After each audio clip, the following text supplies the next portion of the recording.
Welcome to today's video. You may be wondering what all this stuff is and what are we going to do with it.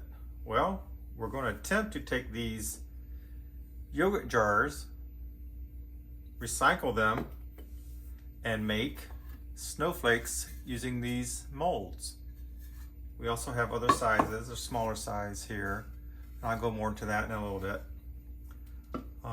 So what we have, as stated, first we have the glass. How do we get it from here to here? You can't just set it on there and melt it in your kiln. You're going to end up with a big mess. These weigh out at about 131 grams. Each snowflake mold takes about, I would say, 20 grams of frit, which is what we're going to make when we crush glass up. So about 20 grams for each snowflake for the larger ones. These smaller ones take 10 grams or less, depending on how thick you want the snowflake to be, as long as you don't go over the ridges in the mold itself.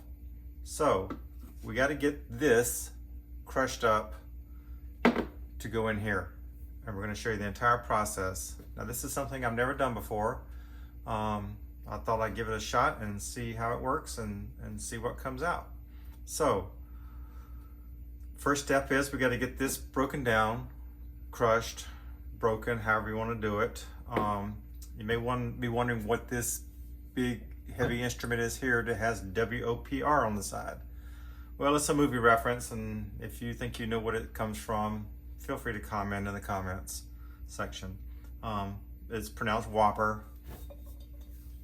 There it is. I always like naming things, and I'll use a lot of movie references, so that's where that came from. So basically this is just a really heavy instrument. It's about 4-pound weight. You put broken pieces of glasses in here. There you go. And then you just use the plunger and you just hammer down and break up the glass. You can break up glass a numerous number of ways. I've seen blenders used, and you can put it in a bag and hammer it over a metal surface or a concrete surface to get it broken up into smaller pieces. And then what we're going to do is use these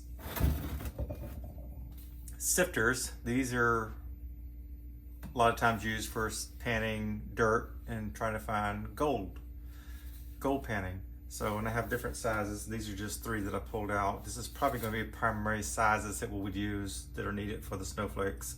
I also have a tin mesh that'll be used to capture the larger pieces, and we'll put those back in the frit maker and crush them again. So we won't get them all on the first run. It'll take a couple of cycles to get all the different sizes we want. So the 50 mesh we'll probably put in first to give a good base, and then the 30 and 20 we'll probably just mix those together and just sprinkle those on top. We'll weigh it out before we put it in there, and I'll show you that process as well.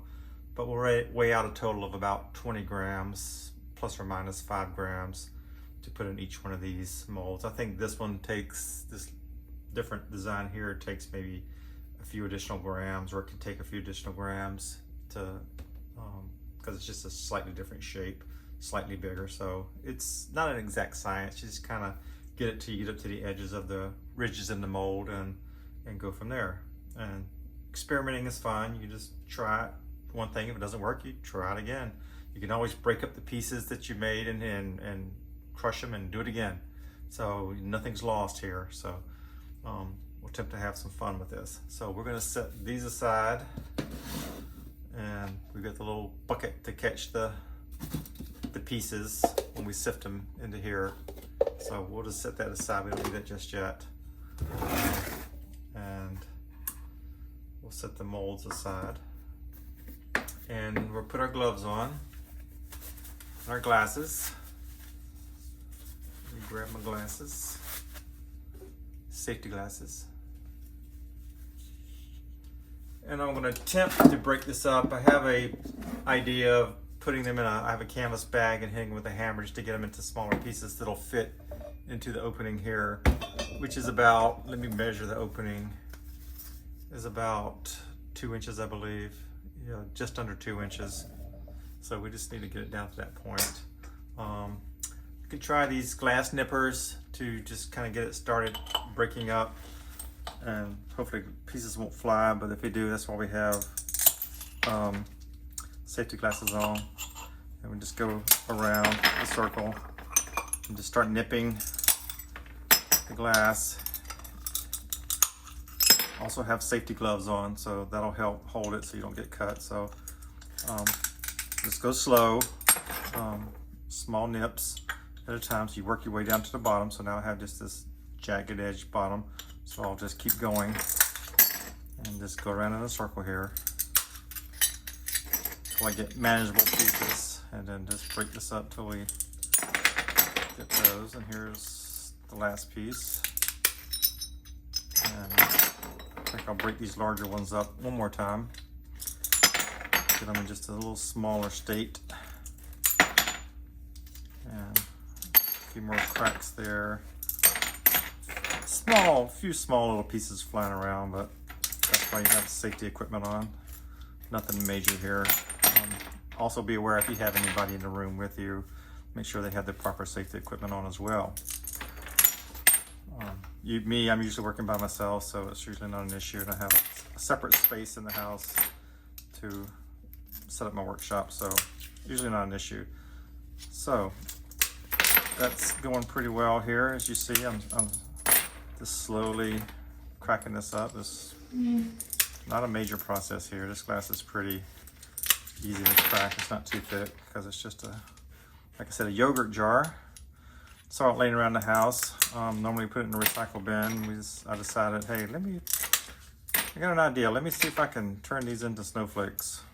Now that the season's over and I got a little more free time, I was making a bunch of snowflakes for Christmas, and I thought, hey, glass is expensive. Let's see what we can do with it. And speaking of glass, this is what I normally use in different colors as well. This is the Bullseye 90 COE frit. This is a clear one. You can get in fine, powder, medium, coarse, but I usually use the fine. Usually works pretty good. The fine or the medium, depending on what look I want from the snowflake. So next step is to put the pieces. Let me crack this one up a little bit more. It's a little bit big.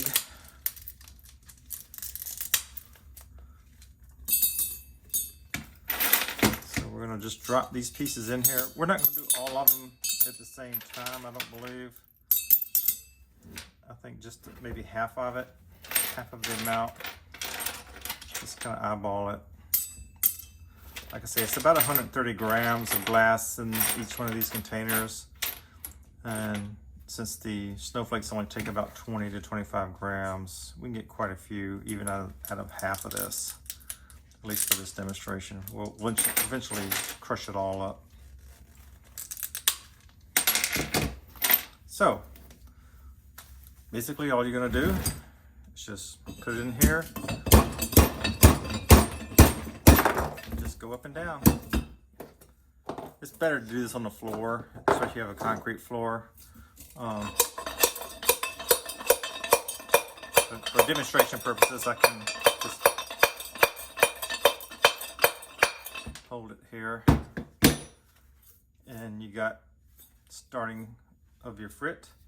So I'm going to use the larger tin and just pour it in there. You'll get some small pieces and some that you'll have to redo. So I'm just going to pour this amount just directly, just pour it right in there. And what I'll do is I'll go ahead and crush the remainder just to get it off the table. And we don't have to worry about glass pieces flying around.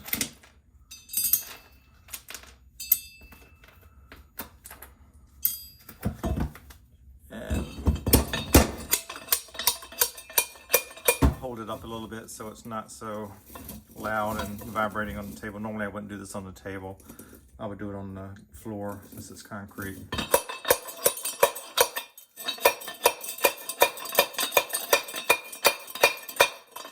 You shake it around to get a little more surface area to hit.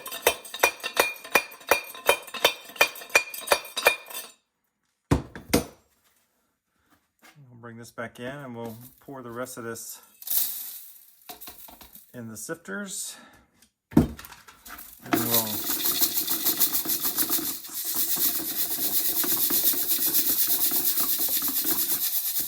sift it. So you see we've got these smaller 20 size mesh frit, which is a really good size, especially the topper for the snowflakes. This is a nice icy small piece that will, depends on how much you want to cook the mold down, what it will actually give it, what kind of texture, whether you want a smooth texture or a slight texture to it. And then these are just smaller pieces. Sometimes I like the smaller mesh pieces for the base layer, just to give it a smooth finish. So when it melts, it kind of, the back is really smooth. So that's why I sort that out. I'm probably just going to combine these top two together and put this as the base layer and this little bit that's in here.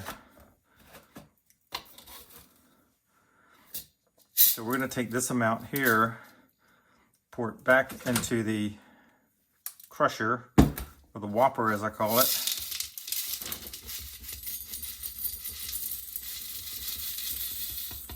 Kind of looks like diamonds a little bit, since it's clear glass.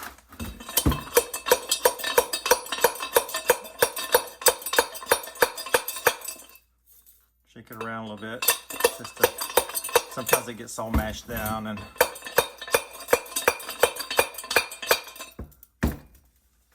take a quick look at it, looks good.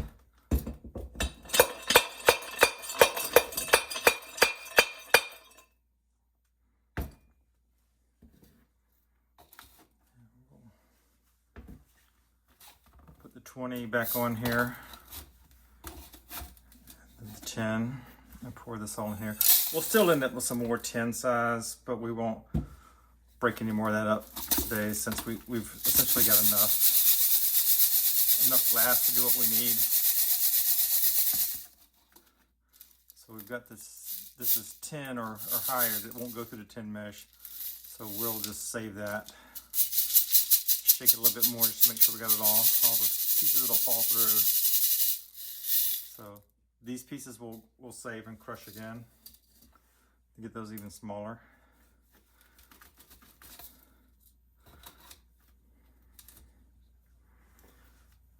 I've got these little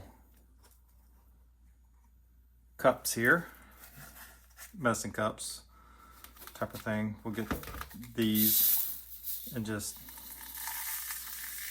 pour the frit into there.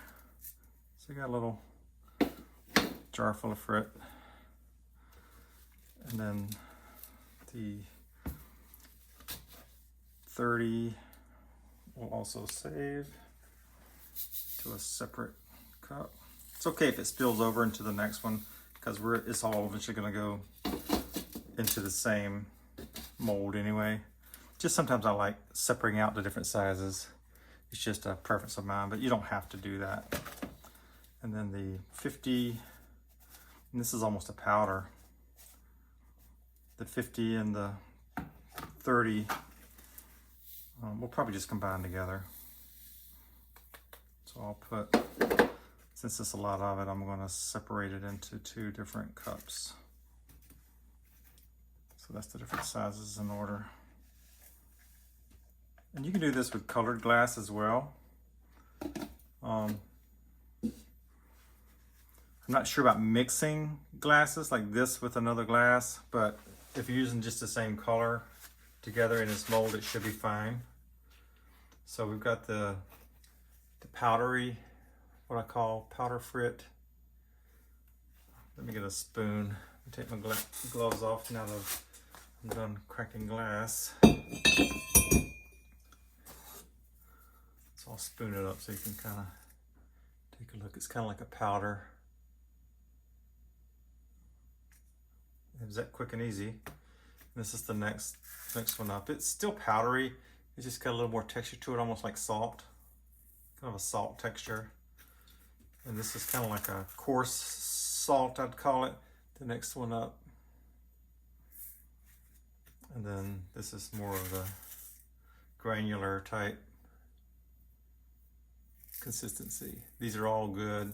sizes for the snowflakes that we're going to use.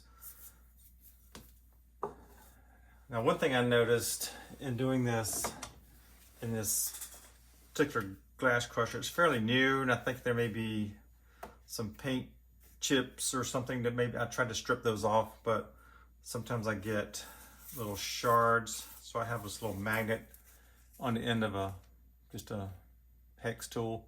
These are just magnets. And I dip them in there and just turn it around, just make sure there's no metal shards from the whopper, the frit maker, I call it. Make sure no pieces have gotten of metal down in there. It's not going to hurt the mold. It'll just show up in the color of the snowflake, and you'll see it in there. It's almost like imperfections in a diamond, if you will. So I don't know if you can tell that there's some little black specks on there that may have come a little metallic from the frit. So this magnet is just getting those out of there since they're magnetic metallic pieces. I think once I break in the tool, that'll kind of go away and that won't happen anymore. But it's fairly new, and I really haven't broken it in yet. So I think I'll just do each one of these really quickly, just to get any metallic pieces that might be in it. These are strong magnets, so it'll grab them fairly quickly if there's any in there. So I'll just do each one in order.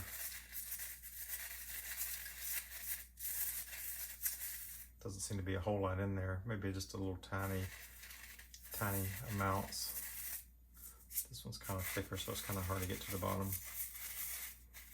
Anyway, there's a little bit in there, not a whole lot to be terribly concerned about, but you can see there's little small specks of metallic, either paint or just from the friction of the tool itself. Like I say, that'll wear off over time once I break in the tool, and I shouldn't have to do this anymore. But it's a good practice to do anyway when you're crushing glass, especially with tools, just to make sure nothing came off those, so you can get any metal out of it.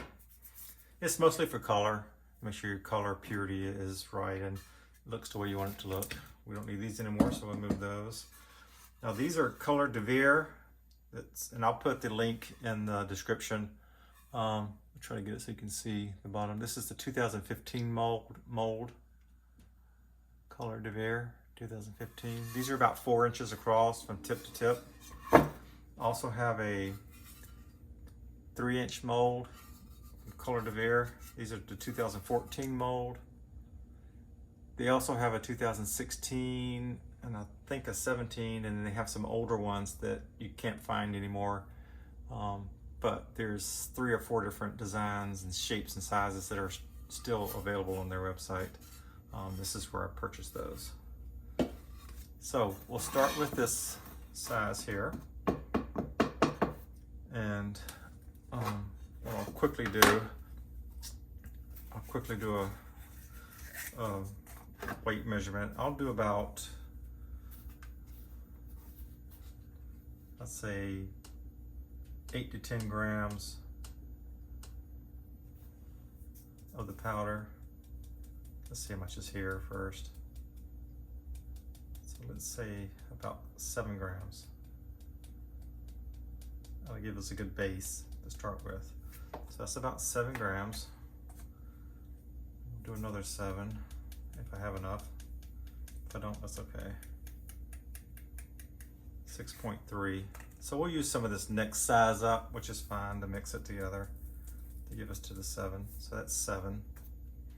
So I just do it this way. That way I know the right amount's going in each mold. So I'll put this cup in this mold and this cup in this mold. So all I do is just sprinkle it in. Just try to evenly distribute it throughout the mold. Kind of give it a good base layer.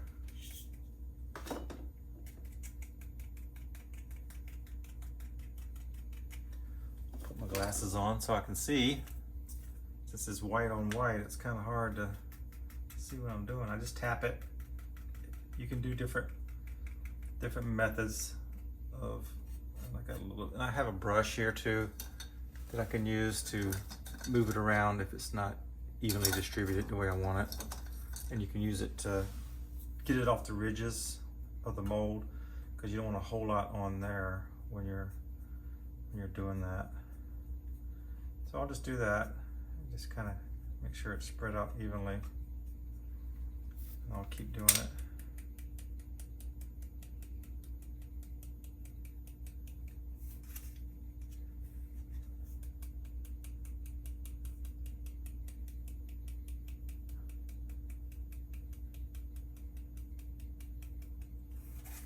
Then I'll get and I can reuse that same cup and weigh out another,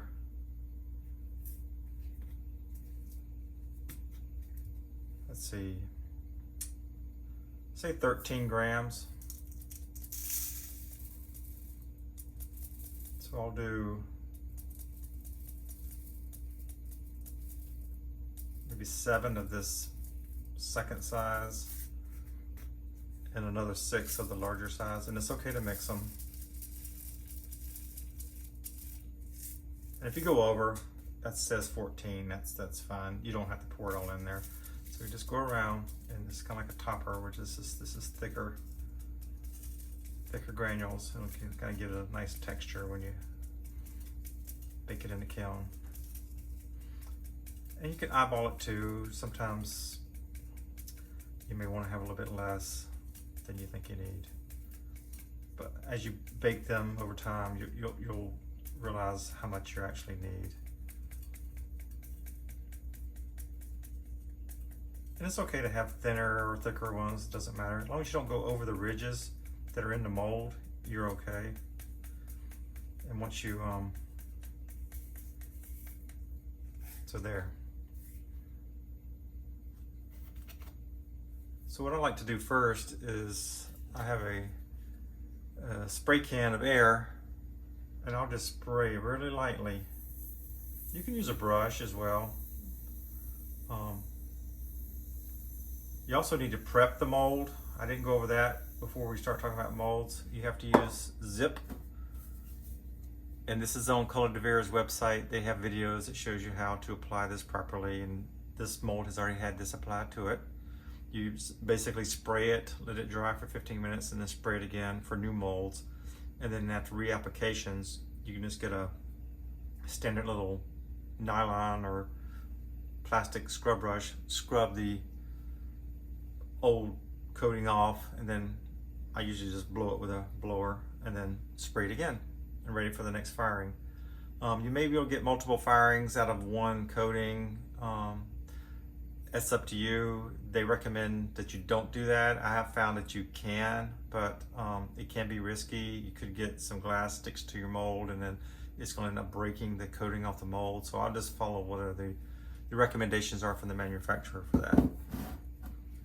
So then I just go, if you can see those ridges along here where the may have overlapped a little bit with the frit, I just come along and brush it off of there. Nothing major, just come along and brush it a little bit.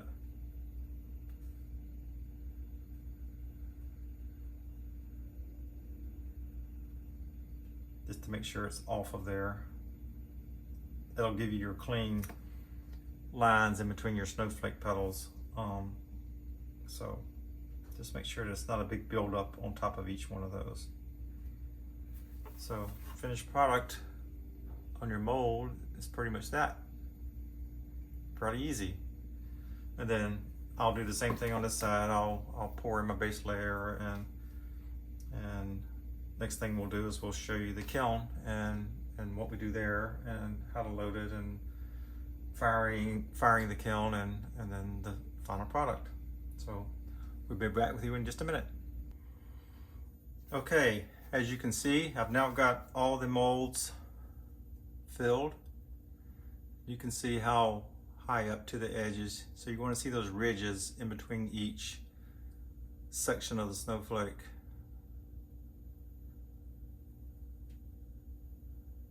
So just basically fill it up to there.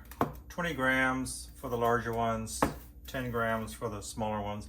And you can add more just depending on how you want it. As long as you don't go over the separations, the ridges, in the mold, like here and here. As long as you can see the tops of them, you should be okay. So those are those 2 molds filled. So the next step is to fire them in the kiln. Colour de Verre has these firing schedules on their website. I printed them and put them in a book.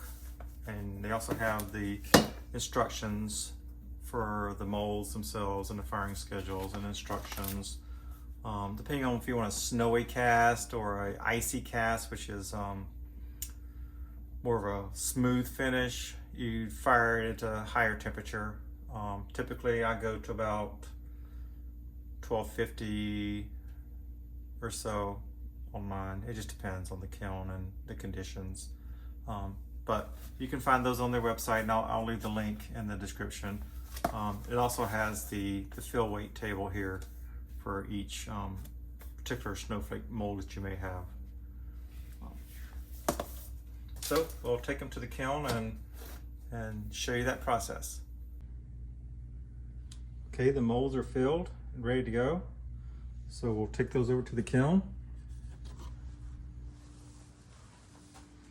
This is a Paragon glass fusing kiln. It has a manual control. And I have a pyrometer where I monitor the temperature. So 1 mold in, we'll get the second one. Take it over. Put it in the kiln. We'll close the lid, turn it on, and let the timer go. Okay, it's the next day. Let's check out the kiln. We're gonna open it now for the first time. I have not opened it to see how they turned out. So let's see what we got. Lock this in place. So there's your 2 molds. The smaller one and the larger one. We'll take these out, take them over to the workbench and take a closer look.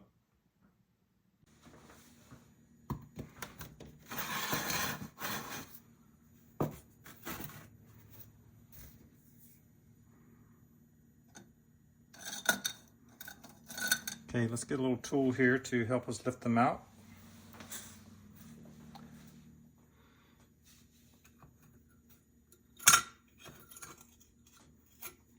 So there's the first one. Looks really fused, really good on the back. Sorry about that. You can see we're using that fine powder.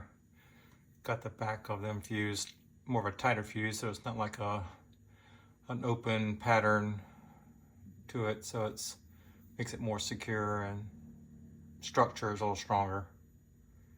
And then this is the front.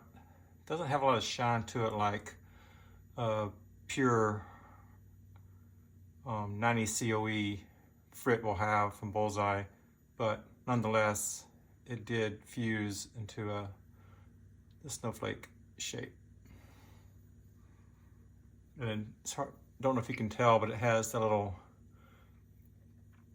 top layer that I used the larger crystals. You can see where they kind of kept a lot of their shape, so it feels like ice on it when you touch it. And it has a little look of more of a icy feel to it. I'll lay these here.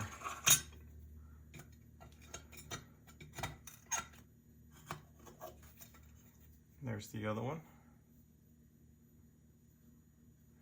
And sometimes you get where I didn't clean off the mold, the ridges where I was telling you, you might have some overlap, like right here. Let's see if you can see it. Right there.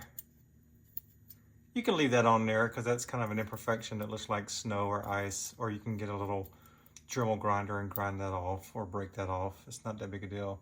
And occasionally you can find some sharp edges on some of the edges you don't want any kids that are touching it if it's used on a tree or something, but this one feels pretty smooth. but I use a Dremel here with a little diamond tip bit on it, and just do a little quick grinding on it, nothing major, just to smooth it out. So that's that one. And here's the larger one.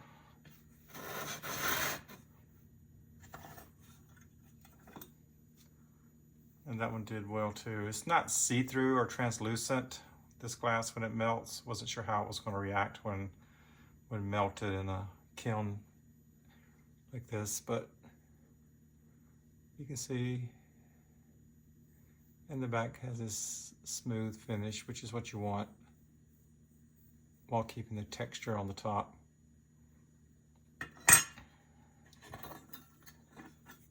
And same for this one. This one looks nice too.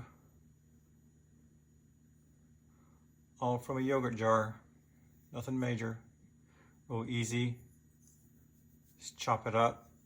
You can use your own method if you want. So that's really happy with how smooth that came off on the back.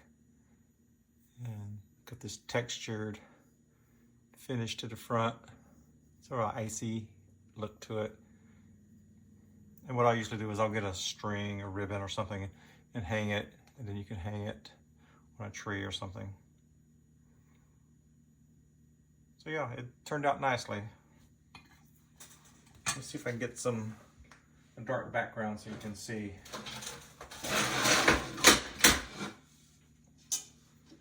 Better what they look like. So this white on white.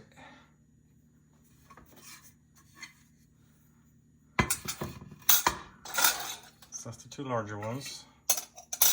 That's the two smaller ones. And I'll lift this up so you can see kind of a better. Oops. So yeah, I think they turned out nicely. So hopefully you can experiment on your own and try some things and recycle some glass and see what you come out with. You never know how it's going to turn out or what you're going to get, but I think for what we started with, these turned out very nicely. So thank you for watching. I hope to have more videos if you like this one. This is kind of new for me, but I don't mind doing some more techniques and showing some things that I've found out and discovered. So be sure to comment and like this video if you like it, and if you have some ideas of something you want to see, I'm open to that too. So thank you for watching.